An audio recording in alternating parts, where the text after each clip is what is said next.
Salut à tous et bonne année! On profite de ce début d'année pour vous faire une vidéo un peu spéciale. Attention spoiler, ça va parler bilan et avenir de la chaîne. Pour Osmosis, 2018 aura été une année riche en tout point de vue. Le jeu vidéo s'est montré plutôt généreux en termes d'expérience coopérative, avec des titres que l'on attendait impatiemment depuis leur annonce, tels que Sea of Thieves, A Way Out ou Monster Hunter World. Nous avons également eu la chance de participer à plusieurs événements, dont le Play It Festival, pour lequel nous avons produit une exposition intitulée Elles font le jeu vidéo avec les soyeuses Miss Miyu et Nart, une exposition qui a eu l'immense honneur d'être présentée à la BNF en novembre dernier. Cette année a également été l'occasion de peaufiner un peu plus notre formule, que d'après vos nombreux retours, vous semblez apprécier. Vous aimez naturellement que l'on vous parle de la coopération dans les jeux que nous abordons, car c'est un peu le cœur de la chaîne, mais vous aimez aussi que l'on recontextualise ces mêmes œuvres en parlant de leur genèse et en retraçant, quand cela est possible, l'historique de leurs créatrices ou créateurs. Enfin, vous aimez aussi que l'on aborde le jeu vidéo de façon plus large et surtout ouverte, en ne le voyant non pas comme un domaine auto-référencé et sanctuarisé, mais bien comme un objet culturel se nourrissant des divers aspects du monde qui l'entoure, consciemment ou non. D'ailleurs, on est dans les petits papiers du ministère de la Culture maintenant, aux côtés de nombreuses autres chaînes abordant le jeu vidéo comme objet culturel, et ça c'est beau. Il est donc important à nos yeux d'aller puiser dans ces ressources et influences pour mieux comprendre les œuvres qui nous sont présentées, de proposer des pistes de réflexion sur le médium sans se limiter à ses propres références, et plus généralement de réfléchir ensemble sur ce que les jeux vidéo nous apportent ou peuvent nous apporter. Bref, c'est de cette manière que l'on aime parler du jeu vidéo, de façon documentée, réfléchie, ouverte sur le monde et bienveillante. Et c'est visiblement de cette manière que vous souhaitez qu'on l'aborde. À ce sujet, on ne peut que vous remercier pour vos retours et votre soutien, qui nous ont réchauffé le cœur et nous aident à continuer cette aventure. Voilà, ça c'était pour la partie bilan. Et maintenant, on va parler du turfu. En commençant par faire un petit tour dans le passé. Début 2016, nous avions mis en pause nos carrières professionnelles respectives pour se consacrer à divers projets que nous avions en tête, dont une petite chaîne YouTube sans prétention qui ferait de la critique de jeux coopératifs, chaîne que nous avons lancée en avril 2016 avec notre vidéo sur Curse Crusade qu'on n'ose plus trop regarder aujourd'hui. Ayant malgré tout bien kiffé la vibe, nous avons décidé de nous investir un peu plus dans notre activité de vidéaste, qui est d'ailleurs devenue assez rapidement notre activité principale. Et à mesure que nous prenions de l'expérience dans la création de vidéos tout en peaufinant notre formule, nos vidéos prenaient invariablement à peu près la moitié de notre temps durant le mois en cours, ce que nous jugions à l'époque équitable et raisonnable car nous disposions alors tous les deux d'absolument tout notre temps restant. Le tout jusqu'en 2017, où j'ai commencé mon activité de consultante web marketing freelance, réduisant un peu le temps disponible, et 2018 qui marqua la reprise d'une activité professionnelle pour Marwan également, le tout pour payer notre loyer, nos factures et avoir à manger quoi. Évidemment, nous n'avons absolument pas envisagé d'arrêter notre activité de vidéaste en parallèle, prenant bien trop de plaisir dedans pour tout planter du jour au lendemain. Sauf que, on a dû réorganiser notre emploi du temps en conséquence. Vous vous en doutez, faire des vidéos c'est un travail qui nous prend à la fois du temps et de l'énergie. Et si l'on pouvait auparavant bénéficier d'une période de récupération équivalente, doublée d'une totale maîtrise sur notre emploi du temps, l'arrivée du boulot dans l'équation a un peu foutu le dawa. Et pour pouvoir conserver un certain niveau de qualité dans nos vidéos, afin qu'elles soient à la fois dignes de vos attentes et respectueuses de votre temps, il nous a fallu rogner de plus en plus sur notre temps libre, tout en composant avec les impairs et la fatigue générée par nos métiers respectifs. Et autant vous dire que le moindre projet supplémentaire en rapport avec la chaîne, tel que l'expo sur les femmes dans le jeu vidéo, impactait fortement notre capacité à vous offrir une vidéo dans les temps, je sais pas si vous avez remarqué.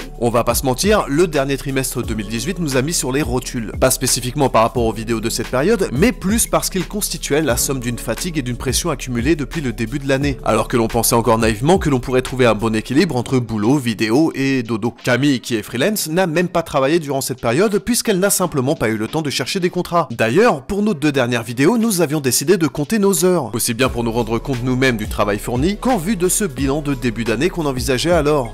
Et le résultat est... jugé plutôt. Voilà, donc en moyenne, une vidéo récap nous prend 145 heures. C'est beaucoup. Ouais. 145 heures donc, divisées grosso modo entre la recherche documentaire, l'écriture et le montage. On ne compte pas les heures de jeu qui peuvent varier en fonction du titre testé. Mais pour info, nous avons passé chacun environ 60 heures sur No Man's Sky et 50 sur Fallout 76. Et si on devait faire une moyenne sur les jeux de nos récaps, elle se situerait entre 30 et 50 heures de jeu chacun, soit une moyenne basse de 205 heures au total. 205 heures chaque mois durant les 3 dernières années pour fournir des vidéos gratuites, documentées, exigeantes, indépendantes et à terme sans publicité imposée, car nous avons pris la décision de quitter notre network actuel qui n'a finalement pas fait grand chose pour nous à part nous forcer à activer la monétisation sur nos vidéos. Et après un an passé à essayer de trouver un équilibre entre notre activité de vidéaste, les projets autour de la chaîne, notre travail et notre temps libre, nous sommes arrivés à la conclusion que c'était pas possible en fait. Tout du moins si l'on veut conserver au minimum le même niveau de qualité dans nos vidéos, ce qui est toujours à l'ordre du jour car, encore une fois, c'est comme ça que nous souhaitons parler de jeux vidéo coopératifs. Nous avons donc réfléchi à plusieurs solutions pour pallier à ces problèmes, et la première va rentrer en vigueur dès 2019. Osmosis va donc changer le rythme de ses vidéos récap dès cette année, qui vont passer de une par mois à une tous les 2 mois. Il s'agit d'un changement de rythme appliqué à contre-cœur, mais qui est nécessaire si on veut continuer l'aventure sereinement. Cela nous laissera suffisamment de temps pour travailler sur nos vidéos, mais aussi pour récupérer, se ressourcer, mieux organiser notre temps avec le boulot et envisager d'autres projets, voire même plus de hors-série sur la chaîne sans frôler le burn-out. C'est également une solution qui se veut temporaire, car le véritable objectif à moyen long terme, c'est évidemment de faire de la chaîne une source de revenus suffisante pour pouvoir y consacrer plus de temps. Mais cela nécessite donc de trouver du financement. Et comme le cours de la passion en bourse est toujours fixé à très exactement 0 € et que l'on souhaite garder une totale indépendance sur notre contenu, l'un des leviers envisageables est le financement participatif, que nous avions déjà mis en place via les dons sur Tipeee et plus récemment notre page Utip. Nous en profitons d'ailleurs pour remercier une nouvelle fois nos tipeurs, Utipeurs et abonnés Twitch pour votre générosité. Il faut savoir que pour permettre à l'un d'entre nous de travailler à plein temps sur la chaîne, il nous faudrait au minimum 1500 € par mois. Cela nous permettrait de payer les jeux, mettre à jour une partie du matériel, acquérir des licences logicielles, payer d'éventuelles charges, ainsi que de se rémunérer correctement, de ne pas nous mettre en danger financièrement et d'envisager un rythme de vidéo plus soutenu. Bon, évidemment, si on voulait se consacrer tous les deux à la chaîne, il nous faudrait le double, donc 3000 €. Cela représente donc une somme non négligeable, d'autant que nous avons conscience d'être sur un créneau un peu particulier avec notre chaîne. Mais nous n'envisageons pas non plus de mésestimer la valeur de notre travail, aussi bien par respect envers vous qu'envers notre propre investissement. Pour paraphraser Olivier de Rivière lors de la dernière masterclass jeux vidéo présentée à la Cité des Sciences, la qualité, ça se paye. Et c'est valable pour absolument tous les créateurs de contenu, nous y compris. Vous avez donc la possibilité de faire grandir la chaîne en rejoignant nos 36 tipeurs et tous nos merveilleux abonnés Twitch pour nous donner un coup de patte financier.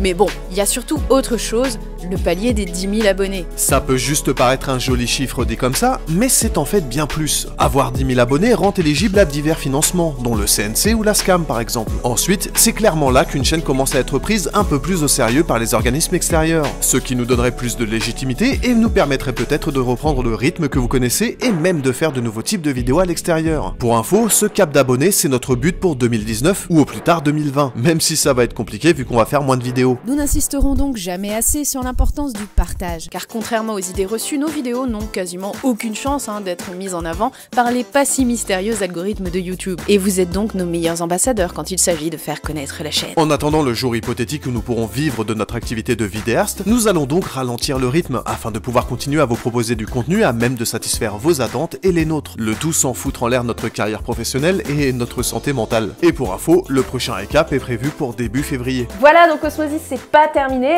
on continue. Mais on va prendre un peu plus de temps entre 2 vidéos. Du coup, pour bien suivre notre actualité, n'hésitez pas à nous suivre sur les réseaux sociaux. Et si vous voulez nous soutenir financièrement, vous avez toujours Tipeee et Utip.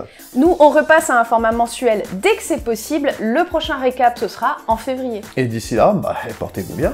Salut, salut. Ciao, ciao.